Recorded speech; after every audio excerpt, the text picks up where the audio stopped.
Okay everyone, welcome back to the channel for another video on Gran Turismo 7. We're back with the new sport mode time trial that has gone live today to earn 2 million in-game credits, or 1 million if you get a silver, and I think it's 250,000 for the bronze. So yeah, if you do enjoy these videos, if they help you out, give it a thumbs up, subscribe to the channel, and let me know in the comment section if this has helped you out and how much it's helped you out and stuff like that. I do love reading them comments.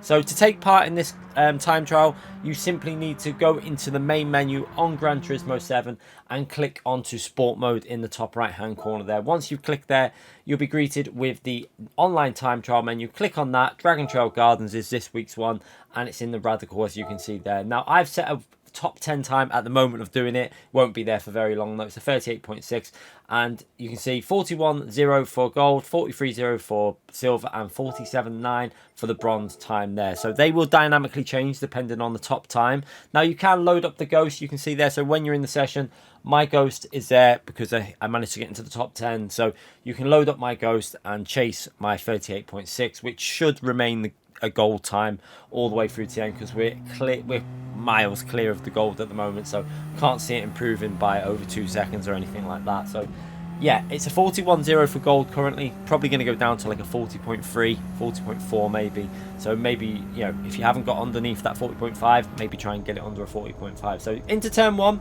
we're going to go past the first board on the right above our head there for the Dragon Trail sign, and we're going to brake about where Josetti's car was then. You can see onto the brakes now. Now we're not going to be heavy onto the brakes into turn one. You can see just a little bit of 50% braking, then letting it go, and then a little bit of braking again here. You can see I put a bit extra in as I went into the apex, probably to help with rotation and putting the weight on the front, and then onto the throttle, staying in 5th gear here all the way through. Now you do need to short shift this car, you will see that on the straights, and there is a trick with the gears that you kind of need to do with this car on some straights, not all straights though. So now we're going to go into the next braking zone. We're using the 100 board above our head there as a reference. You can see onto the brakes at that 100 board, and now we're going to go down to 3rd gear. Now downshift quite slowly with this car. If you're too erratic, it will slide the rear out, so nice gentle downshifts down to 3rd gear. Try and get this left hand tire to skim the curb on the left, then back on the throttle quite early, and then as soon as the car is straightened up in a straight line here, you can see onto the brakes, and we're going to try and get the car centered over that sausage curb. You can see there, look how Josetti's car's gone over it, and that's what we're aiming to do. Right hand tire on the right hand side, left hand tire on the left, and it takes a nice smooth line over. And again, same thing for this corner. Max, we're not even going to lift off the throttle really for it. You can see maximum throttle, and we're going to go again straight over the sausage curb. Left hand tire on the left hand side, right hand tire on the right hand side. If you get it right, the car stays stable and you'll have no issue there. And then completely flat out now, short shift to 4th gear on the exit there, and now we're going to double shift. Keep an eye on the gears. We're going to lift off the throttle and at the same time double shift twice. That removes 5th gear and it gives you better acceleration for the end of the straight here. You can see getting a little bit more speed out of it, and now braking just before the 100 board, quite a bit before the 100 board. You can see on the right hand side there, nice and early, and down into 2nd gear. Again, you can see holding 3rd for a bit before we turn in, trying to get this car rotated into this corner, squared off on the apex. So down to 2nd gear, trail brake onto the apex, miss the apex slightly there, but we managed to get on the throttle nice and early, and then upshift to 3rd gear as you come out the corner. You can see as soon as we're on the curb, upshift to 3rd gear nice and early, and then about 50% shift onto 4th gear. And now we're going to work our way into this right hand corner here. Now you're going to use the end of the whiteboard on the left hand side as a reference for where we're braking. We're going to brake it at the end there, braking inputs going in, and now we're not going to put too much braking in. It's very light amount just to get the rotation on the car, 50% braking, and we're going to try and get this car to stay as close to this curb on the right hand side as possible. So you can see into this curb, stay to the right hand side, keep turning the wheel to the right because we're trying to swing it in now to this next left hand corner, and you want to be back on the brakes before the end of the silver railing on the right hand side. So again, nice and early on the brakes, and try and get the left hand tire to hit the curb, and then back on that throttle as aggressively as you can and as early as you can, and use some of the curb on the right hand side. Now into next braking zone. As we come down the hill, as we get to the bottom of the hill, we're going to go on the brakes just at the bottom of the hill, and we're going to try and slow this car down slightly and stay in 4th gear. Now I take a too tight line here. I get the rear goes slightly sideways, and that forces me to take quite a tight line. You can see the difference between my line and Josetti's line. He's coming from a wider angle, going to give him better exit speed. I'm coming from a tighter angle, and I'm going to probably have to give it a little lift off the throttle and be more patient before I get on the throttle. So again, you can see here, a little lift off the throttle there because I was running a little bit wide. Just about managed to keep it on the track, but we do leave I do lose a little bit on acceleration. Now at this point I was supposed to double shift to 6th, but I didn't lift off the throttle enough to allow the double shift, so that's why I stayed in 5th gear all the way to the 100 board, which we're going to use as our braking reference now. But that probably lost me half a tenth at most. It's not a massive amount.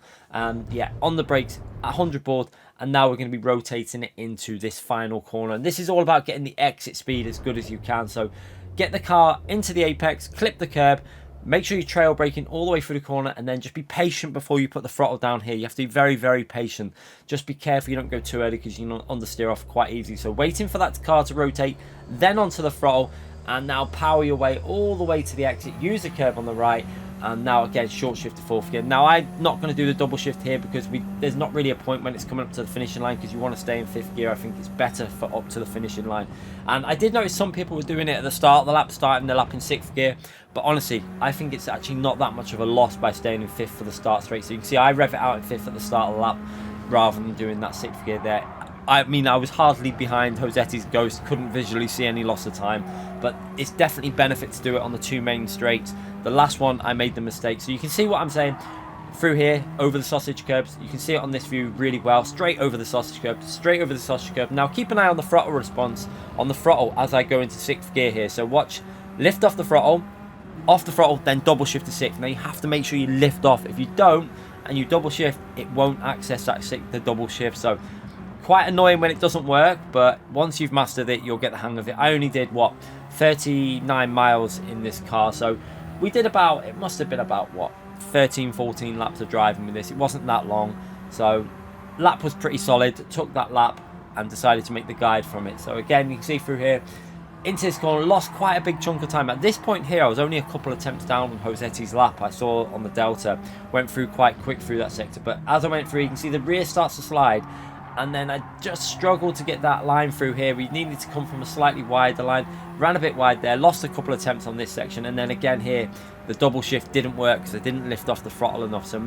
it is tricky, but in all honesty, it probably only lost me half a tenth, if that. So if you don't want to do this double shifting, honestly, just rev out 5th gear and let that 5th gear rev, because it won't be the biggest loss you'll ever see. I think you'll easily get the gold time without doing the double shift on this track, because I don't do it on this straight here, because I found that there was no real benefit to it when I was chasing the Ghost on my Delta. There was no real extra time gained by double shifting. So you do as you want. I think you'll be fine just doing a 50-60% shift on this car without even double shifting. The gains are a couple of attempts. It's not massive. So yeah, if you don't want to do it, don't worry about it. You can still easily get that gold. Let me know in the comments if this has helped you out. Subscribe to the channel, hit that like button, and I'll be back with these every single 2 weeks. See you again for another video soon. Bye everyone.